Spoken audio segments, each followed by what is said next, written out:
It's time to unveil. We love doing this when we unveil our recurring guest, and I guess his unveiling is already. You already spilled the beans on that one. Yeah, I think they're aware of this one. But we begin our recurring segment with our football player of choice for the season right here on this Wednesday edition. We're going to now, as people know from the past on this show, when we have the recurring guest, that pseudo co-host, they bring a teammate of their choice. Now, I'm going to unveil to you Connor Lanfear. In a minute, we'll let you introduce your guest of choice on this first show. But, Connor, welcome. Glad to have you on with us this season. Thanks for having me. I'm looking forward to it. It's gonna be a lot of fun. Yeah. You know what's interesting too, Will? This, and people can't see this. This is a radio show, but this is dedication. Fresh off the practice field. These guys in are uniform, jerseys if you can't see them. Yeah. I mean, this is dedication to Studio 12 unlike we've never seen, There's even more than what we give. Here, and it's not because of the lights. It's bought in, man. That sweat is directly as a result of Jimmy Turner this morning. So, all right, Connor, we're going to let you do the honors on your first guest, and then we'll get off and running here. Who do you have with us here? Well, I brought a good buddy of mine and as well as a good teammate. He's a big, burly dude, played a lot of good football for us last year, and his name is Erik McCoy. Erik, thanks for coming on, man. Oh, man, I'm just glad to be here. Hey, there's a lot of pressure that goes with being the first guy out of the box as the guest, you know. Now, and we always ask you guys this. Is this something you kind of, hey, man, when am I going to be on your show? Or is it more like, oh, do I have to come on the show? I mean, what's the feeling here? Tell the truth. You tell the truth. I'll be honest. When I thought the show was going to be at 1, I was a little disturbed because that's right in prime napping hours. But when I found out that we just moved it to now, I'm excited to be here. So we accommodate you. We guys. tape at your leisure. It's yeah. nice. It's nice. We're not going to cut into nap time because that's pretty important to us too. But now, Connor, when he introduced Erik, mentioned burly. Now, there's a beard thing going on, and I think it's with the offensive lineman. I'm going to let you guys explain this because our video viewers can obviously see the facial hair is strong here. That is absolutely correct. Yeah, it kind of started with Colton Prater. We had always kind of made jokes about him like not having a really like strong chin, and he grew a beard out over it, and his beard looks great. He's one of those guys that looks really good with having a mountain man beard. A big nice. beard. It's nice. And me and Erik have always kept ours pretty short. But Prater was like, man, we need to just get together and have an entire O-line that just grows like mountain man beards. And we were just like, why not? All right, let's do it. You got full buy-in on this across the line? Not mostly. Full buy-in because some people can't grow. I was about to say. So we don't want to throw them under the bus. Got some young cats out there. There's like 2 or 3 guys, you know, they could not shave for an entire year and you wouldn't tell the difference. Nice. You haven't asked Coach Turner to buy in on this, have you? Not quite. He still gets like the old military haircut and everything. Yeah. I think he's pretty into what he's got he's going. Pretty solid on that. Military. He's probably up at 5 a.m. grooming. I wouldn't doubt it. Yeah, he's not putting up with that. But I mean, your August camp, guys. UCLA is week and a half away, and the grind that you have put in to just getting to that game has been considerable. Your statements on how your August camps have gone with the group that you have to be cohesive with, that offensive line. I mean, it's been a heck of a camp. I mean, we've had to work, and we'd have to come in every day and be focused and really go to work. It's a hard thing to do, and it's not for everybody. Going out there in 110-degree heat and full pads is, it's not something most people want to do. But we've come together. We've improved a whole lot from scrimmage to scrimmage, week to week, and it's been a solid camp. We've got some solid work in and made a few different changes along the offensive line just to see who's more cohesive and who has better chemistry. But it's been a really solid camp. Not to mention it's our second year going with Coach Turner. So we've learned a lot, and we've got a lot better. Yeah, Erik, I would ask you, too, if you look back at last year, even with all the things that went on last year, just really as a team, you guys were this close to being a 10-win team. I mean, how exciting does that make you to get back out on the field in fall camp and start to zero in on a 2017 season that I know you guys think can be a really fun one? Man, it's unreal. I mean, I'm more than excited to get out. I know that we have the talent again. We just got to go out there and do the thing. We just got to go out there and play like we know we can. Mm-hmm. And the focus when you're in August, and I think it would probably be like this in spring ball too.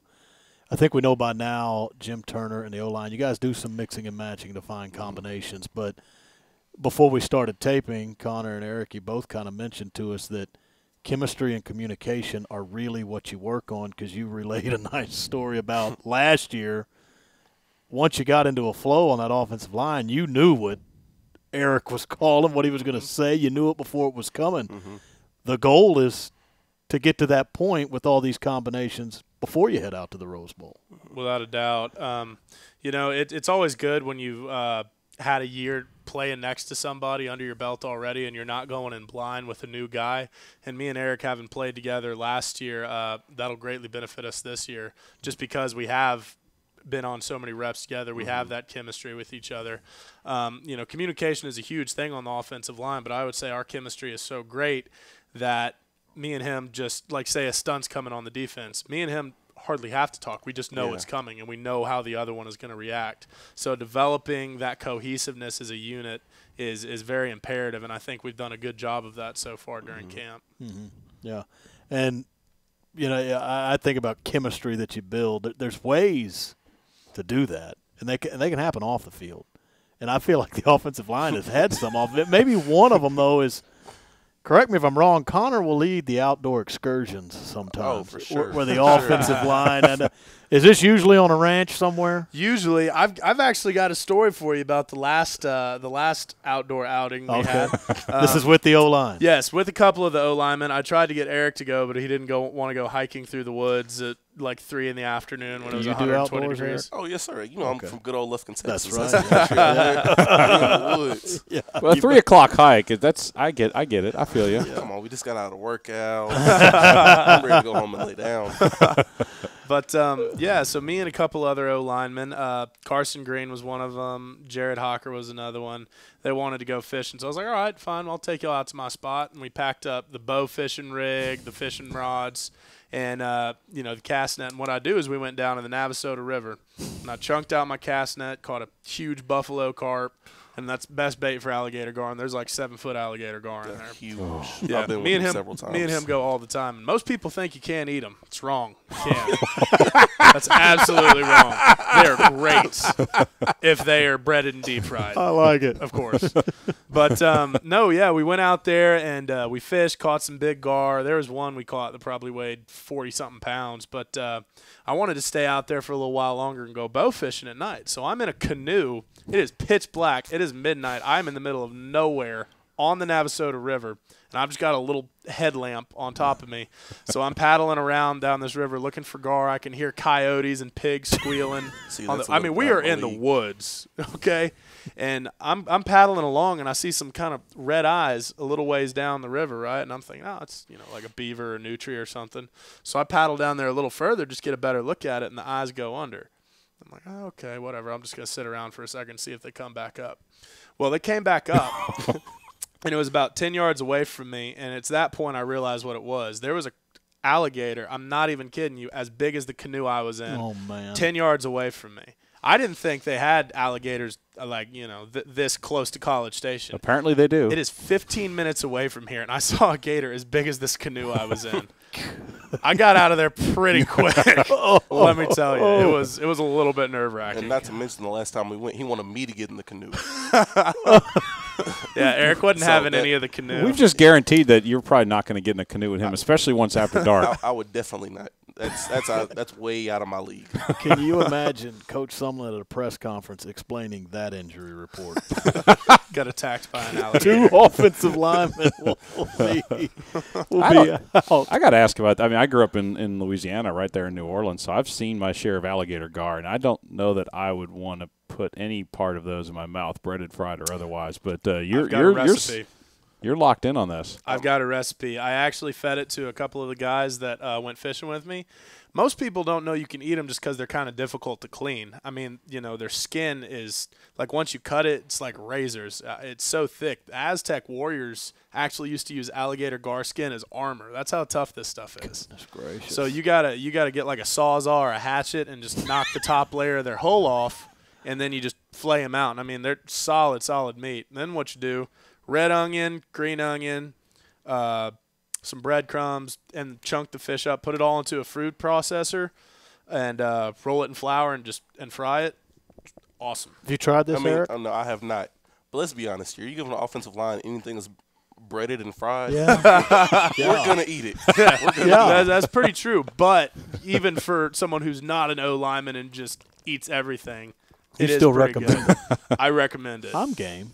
I'll bring some man. in next time we have a little break and I can go out and catch one. I'll bring some gar patties in here. Well, I'm in. I'll I might try be it. sick that day. Oh, We'll have to see. come on, man. Come We'll on. have You're to see. insulting my cooking. Yeah, No, I'm come sure on. the cooking's great, but I'll know what it is. And be like, Yeah. "Mm." No, I'm in with you. didn't catch I'll any of just them look at it, nutrients or say anything. fried seafood, and I'm a big fan of that. So here we go. There you go. You don't Let's touch do those it. nutrients, do you? No. Okay, gosh, good, no. because I know where those are. Ugh. Yeah, no, those Yeah. are nasty critters. Yeah. About the only thing good for those is a 22 shell. Hey, but we did have to mention, we know Erik, Lufkin, Texas. Lately, you've been a pretty big baseball fan, haven't you? For sure. Yeah. I mean, come on. Little 11 and 12-year-olds from my hometown going to Little League World Series. That's awesome. That's amazing. Yeah. I'm proud of those kids. They got a shot, don't they? Yes, sir, they do. They're either 2 or 3 games away from the U.S. championship. So they have a chance. They have a real chance. Yeah, I mean, are you a baseball fan otherwise? Normally I haven't been.